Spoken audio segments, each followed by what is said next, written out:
My name is Sandy Carlson, and I'm very grateful to Cindy and Sam for this opportunity to be here today and to be a foot taller. Very interesting. I'm going to enjoy it while it lasts.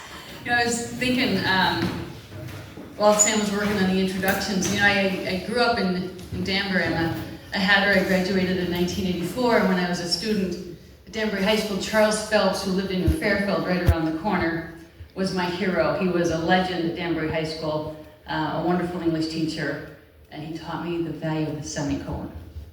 Very important. And I'm a graduate of Western Connecticut State University. I had a full academic scholarship there.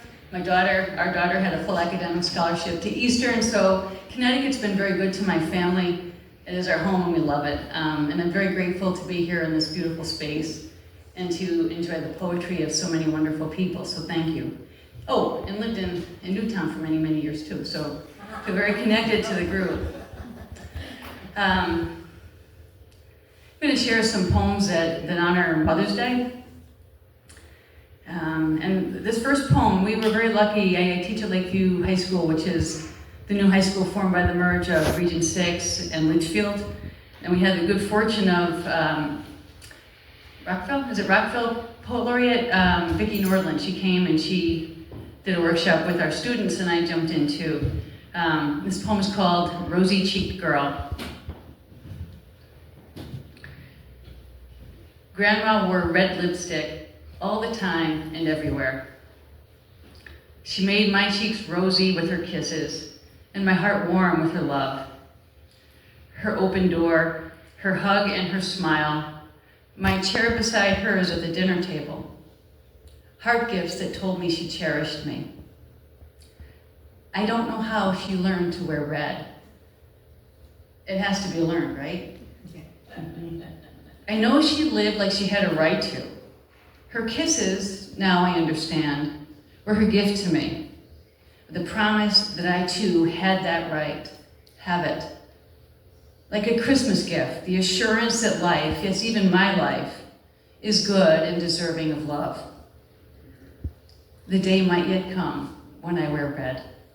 I have a terrible habit of romanticizing things, and one of those things is the subject of this poem called Clothesline. And this is for my mom.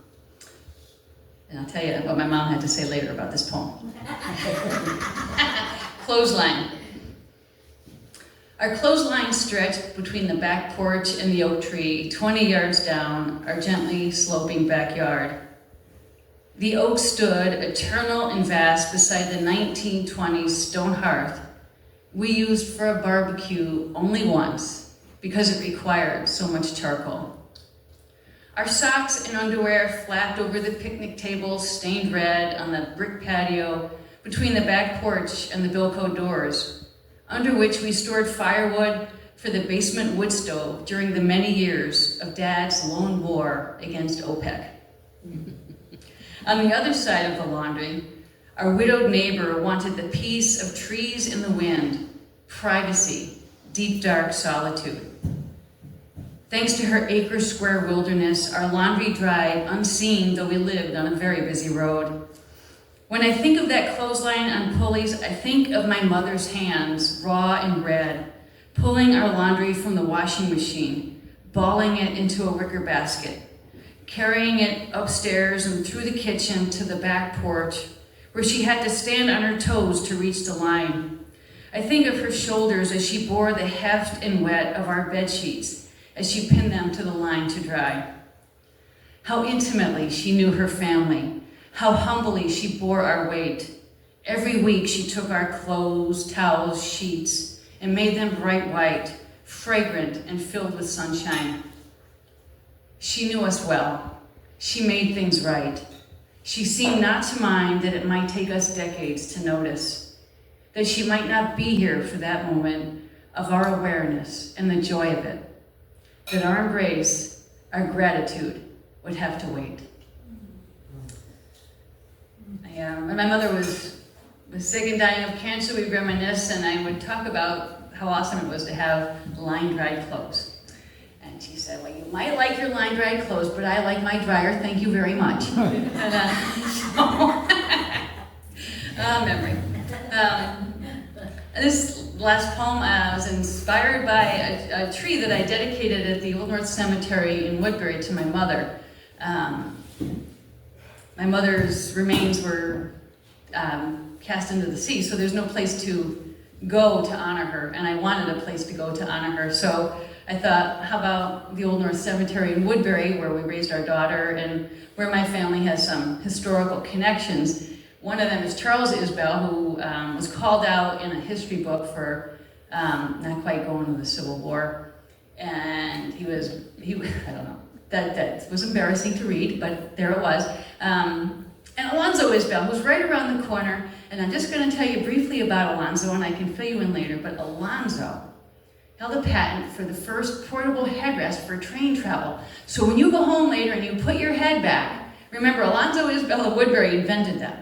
And the interesting thing about Alonzo is that he's buried in 3 places. He's buried in Cartagena, Colombia, Norwalk, Connecticut, where he had a button factory, and in Woodbury, Connecticut. I'm working on finding out the story behind him. He's, anyway, my mom is very near Alonzo and Charles, and this poem is called Delivery. Mothers give their, let's start again. Delivery. Mothers give everything to their babies. I lost some hair and my teeth loosened when I carried you. It's what moms do. This is true for you too, crabapple tree. First a flower, first a leaf, your blossoms fuchsia with the ruddy blush of spring on a cool morning, as your long drink of water, rich with earth gifts, rises to the ends of you, as you hold on to the face of the sun and grip the earth with roots sunk deep into the dark of history, pushing forth ruby gems, fruit that will become the feast of winter, when the deer whose mothers gave them everything will graze the cold world, walking possibly alone. Thank you.